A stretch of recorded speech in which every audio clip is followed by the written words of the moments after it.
Hi everybody, it's Melinda, just sitting on the patio, chilling out, finishing up some homework, contemplating life and whatnot. My battery says it's running low. We'll see how long this goes. I don't have a lot to say, just a little bit. So I work with people who are trying to work through blocks and obstacles. I work with the Gabriel method in helping people in their weight loss journey. I work with people who have been traumatized in a sundry sorts of ways, from childhood abuse, neglect, to car accidents, surgeries, one-time events. So I kind of see the gamut. And one thing that I see consistently through most people's healing journeys is trying to figure it out.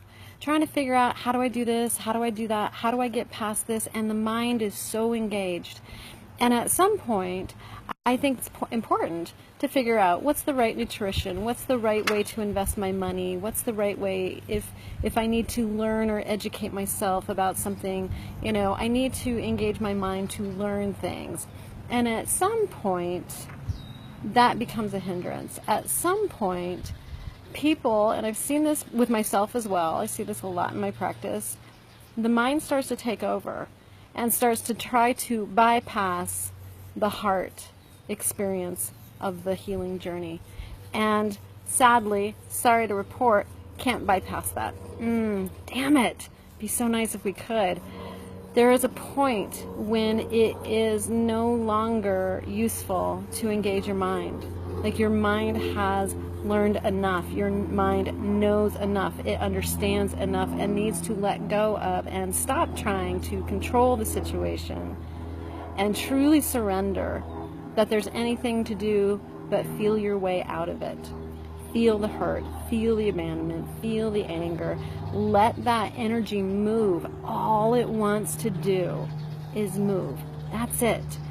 If someone is engaging in feelings in a way that's not useful, yeah, that's going to certainly stop them too, because then there's a storyline. There's an identity that gets attached to, oh, I'm just so angry all the time, or I'm so upset, he did this, she said that, and I'm just never going to get over it. And so we become identified in that victim role.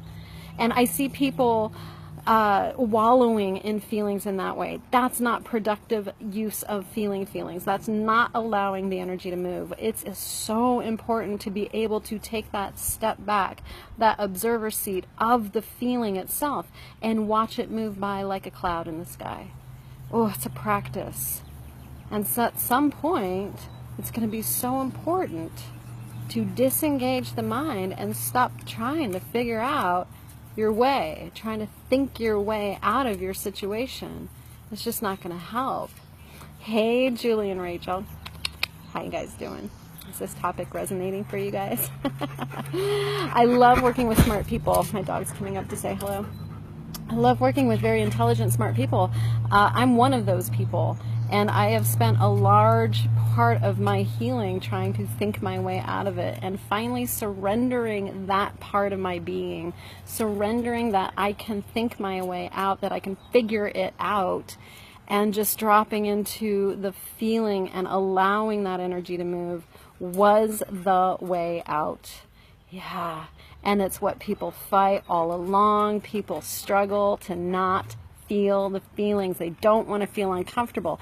And the suffering you're feeling by trying to not feel your feelings is exponentially higher than the feeling itself could ever be. Just want to throw that out there for you too.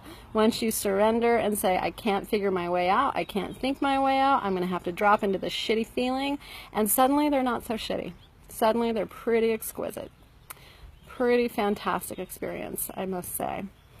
I'm pretty certain my battery is going to just die on us, and I don't want to do that without saying a hello to everybody that tuned in. Hi, Julie. Hi, Rachel. Hi, Jerry, Lynn, Susan, Furman. How the heck are you, my friend? So good seeing you, lovelies. Such a beautiful day here. Hey, Rodney. Rodney, back this up and watch the whole thing. I'm going to just turn around and just let you kind of peruse the patio. Yeah. It's not a bad place to sit and contemplate. Yeah, just loving life and feeling my feelings, and that's not so easy. So I hear it a lot. People are like, are you so happy? Not really.